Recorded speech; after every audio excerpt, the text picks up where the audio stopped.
previous videos, we've discussed that mindfulness can lead to less stress and greater resilience.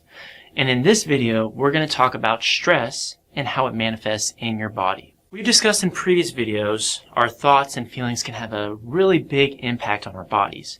And every day, scientists are discovering neural pathways that connect our thoughts and feelings to our body's physical responses and reactions. For example, think back to the last time you were stressed or anxious.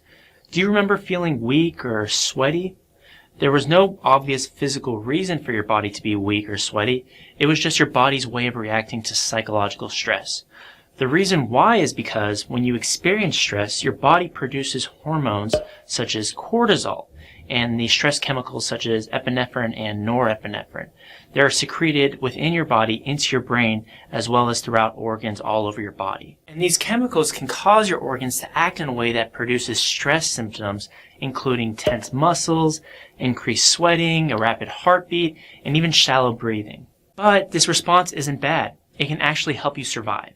Since humans have existed, our bodies developed different bodily responses in order to survive. Even during prehistoric times, when a person encountered a life-threatening situation, like potentially being eaten by a saber-toothed tiger, their body quickly adapted to that situation by producing a response that helped the person to fight, flee, or freeze in response to that dangerous tiger. This bodily response is most commonly referred to as the fight or flight response. But in modern times, it's not likely that you'll often run into life-threatening situations like encountering a saber-toothed tiger.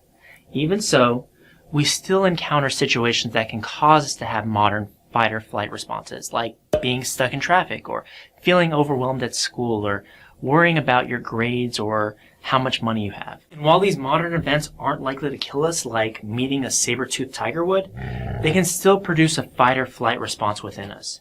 And that's because our responses to our daily stressors don't depend on the event itself, but how we interpret the event and how we internalize it within ourselves. For example, let's say that you and your friend are both about to take an exam.